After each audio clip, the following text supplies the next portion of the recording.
I think the relief measures announced by the finance minister are very realistic and implementable. Nice combination of fiscal, monetary measures and also structural reforms. A back of the envelope calculation suggests that it will take up India's total debt to GDP ratio by about 5%, combined state and central together, from about 67-68% to maybe 73-74% at the maximum. And also it will increase our combined interest burden by about 50-60,000 crores, which I think given the circumstances is reasonable and will not disturb India's ratings. Coming to structural reforms, for me the single biggest highlight is announcement on privatization. Reason I say it's important because this time government is not trying to do privatization by the back door. It's saying announcing it as a policy where there will be certain strategic sector and non-strategic sectors, and government will be completely out of non-strategic sectors. Even in strategic sectors, government's role will be limited to 1 to 4 PSUs. This is a great announcement. The reason I tell you is our past experience with full privatizations. Take for instance Maruti and Hindustan Zinc. Hindustan Zinc government sold in 2002 for a total value of 770 crores, its stake of 45%. After 15-16 years, this 770 crore went up, became like 32,000 crores. In fact, the 30% residual stake the government had was valued last year at 28,000 crores. Installed capacity of Hindustan Zinc increased by 5 times. Profits went up close to 1,000 times, from around 70 crore to 7,000 crores. So this whole argument that privatization is going to kill employment, this is like selling our asset, family silver, is completely bogus. Similarly with Maruti. Maruti used to sell like 25,000 vehicles a month, maximum 30,000 when it was under government, and today it sells 1.5 lakh to 1.6 lakh units a month. Its market cap went up from 5,000 crores to close to 2 lakh crores.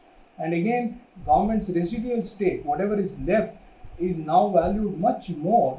When it sold in 2007, government has completely exited Maruti. It's valued much more than the total value of the transaction itself. So this privatization creates enormous value, creates employment, and also brings in revenues to the government. So government should not look at privatization as a means of bridging its budget deficit. I'm a bit worried with one point in the slide where the government says that they will wait for an opportune moment to sell these assets. In my view, they should not. The whole purpose of privatization is to transfer management of scarce capital from inefficient management to efficient management. The price is, it's only transfer pricing between two parties. For the economy as a whole, it is the transfer of those assets from inefficient to efficient that matters. And as I've told you with the example of Maruti and Hindustan Zinc, government will realize much more over the medium and long term.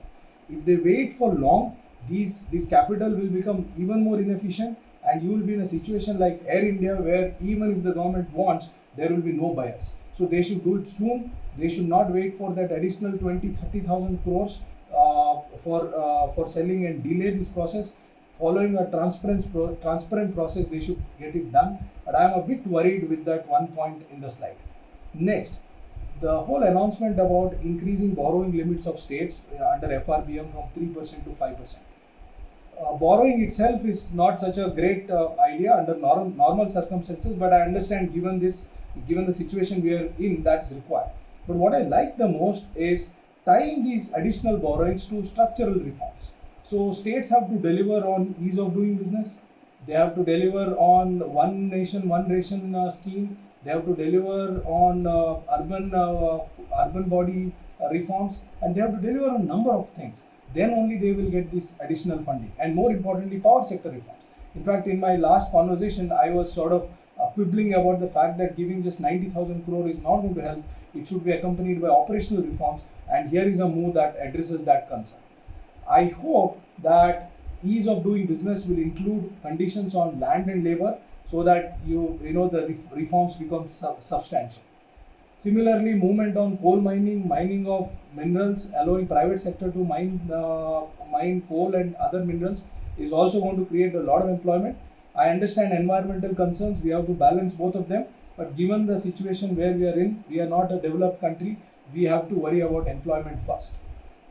Agricultural reforms, great moves there as well. the dismantling of Essential Commodities Act, at least the proposed dismantling of Essential Commodities Act, will do a lot of good for development of agricultural infrastructure. This whole idea of stock limits has completely, it's prevented entry of organized players into agricultural markets, because you can't have a large exporting unit, large food processing unit if they cannot stock.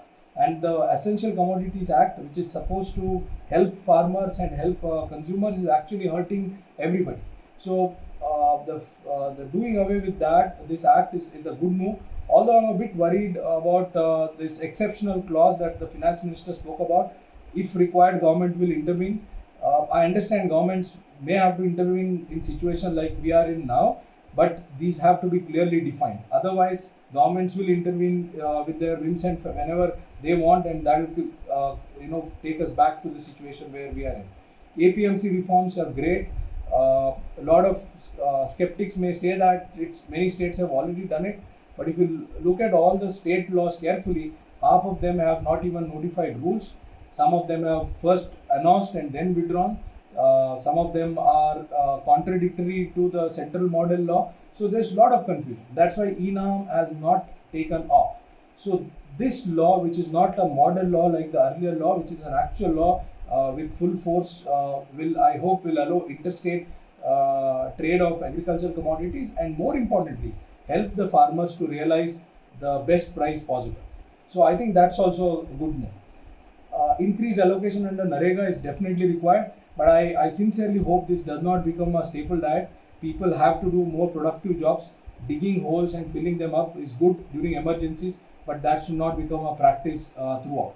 So all in all, I think it's a very realistic set of measures have been announced, but ultimately it will depend on implementation. I hope the government follows up and implements all these announcements well.